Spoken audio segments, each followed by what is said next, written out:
Hi, and welcome to Nutritious Delicious. I'm Rebecca. And I'm Dr. Holly. And today we're making healthy Cheez-It crackers. These are a great alternative to the Cheez-Its that you'd buy at the store. Or Cheez-Its that you wouldn't buy at the store because you know they're full of trans fats, denatured proteins, food coloring, and preservatives. Right. These are a lot better. We got these from my new favorite cookbook. It's called The Art of Eating Healthy, Grainless, Low-Carb Reinvented Cookbook for Kids by Maria Emmerich. And they really are a big hit in both of our households. So we're excited to share this recipe with you today. Yeah, they're delicious. So and they're easy. What do we have going into these? Yeah, so we've got 2 chicken egg whites in a large bowl, 2.5 cups of blanched almond flour. That means that the almonds don't have the skins on them when they are ground up into flour. Right. So Holly's getting that ready. You want to just loosen up the egg white after you crack it into a bowl. So use a fork and just beat it a little bit until it's frothy. It takes about 10 seconds. And you just loosen it up so that the ingredients combine more easily. And that's it. That's all it takes. So we're adding 2.5 cups of almond flour. And we love almond flour because it's got good healthy fats, it's got a good amount of calcium in it, it's higher in protein, and again, it's grain-free, so it doesn't spike blood sugar, and we'll talk a little bit more about that as we go along. Yeah, that's a great point, Holly. It doesn't spike blood sugar. These crackers are wonderful for those of you that really like to crunch on something or use crackers for dipping or as a chip alternative even. These don't raise your blood sugar like traditional wheat or even gluten-free crackers would. Right. These are grain-free and they're gluten-free and they've got plenty of fat and protein. So they are truly a wonderful alternative. So Holly did most of the cheese grating beforehand.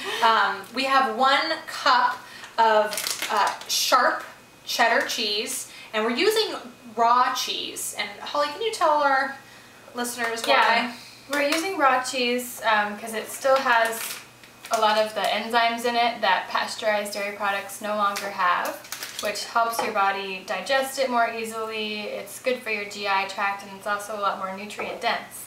Right. A lot of people think that it's not wise or not necessary to cook with raw dairy, but pasteurization uses heats much, much higher than you're going to use in your oven. So these being cooked at only 325, it still retains a lot of the good enzymes and nutrients that are in raw dairy products. And so you want to get raw cheese, and raw cheese is going to be from a healthier cattle, yeah. Anyways, just because they have to keep their safety standards up and keep them from getting a lot of bacterial infections and therefore having to use a bunch of antibiotics to kill the infections. We don't want those passing on to our bodies. So. Right, and this is such a great snack for kids. It's great for including in their lunches. My daughter loves these, and I do too. I mean, we both love these.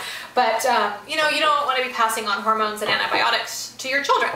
And I think a lot of parents choose other crackers because they're not aware of that, not because they wish their children to be unhealthy. It's just they're not aware of the health risks involved. Yeah. So I added a teaspoon of sea salt while Holly was telling you about raw cheese, and I'm just mixing this up. That's all it takes, is just kind of binding all of those ingredients. And then all we're gonna do, move this over here, is on a piece of parchment paper, hand that to you. I think this is the one I wanted on the bottom. So we're going to put parchment paper on my cutting board, and then we're going to just plop the dough on there, scrape it all out of the bowl, and then what you need to do is put another piece of parchment paper on top of this one. And then you want to roll it out to be pretty thin because you want a nice crisp cracker. That's the side that goes down. And is the goal here to make it really very even, or is it okay? You want it to be even, fairly even. It doesn't have to be perfect. Yeah. But as even as you can. So we're going to just roll this out, and then you bake these at 325 in your oven until they're golden brown on top. So you Takes about half an hour, depends on the oven, but if you notice that your oven bakes more quickly, you don't want them to be very dark brown when you remove them. So just be aware not to overcook them. And I think we both prefer them after they've cooled. Yeah, they get crispier and they hold up really well. So just check your, sorry to interrupt you. I'm just checking on my dough here, and I see that it's still thick. So you want to just check it and just roll it out evenly. You want to try to fit a square shape that'll fit in your baking implement. And you're going for, would you say, like 1/4 inch thickness? 1/4 inch thick. Okay. Yeah.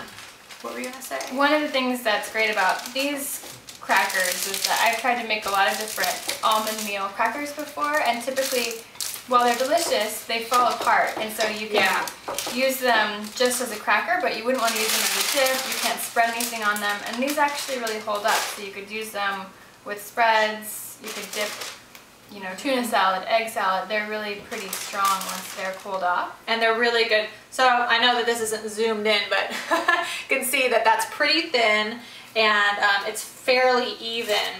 And I'm going to use the pizza cutter to slice this into squares. You could use, I'm going to flatten this out a little bit more. You can use cookie cutters and let your kids do it if you want fun shapes. That's absolutely fine to do. Or you can just slice them into squares that will fall apart really easily after they're removed from the oven and cooled off. They break apart really easily because you pre-cut them. So I'm just going to do that right now. And you could even add for different palettes. I've made similar crackers before with herbs. You know, you could use crushed up rosemary in these. One of my friends used a cayenne pepper, and you can mix up the cheeses too. Use any sharp flavored cheese.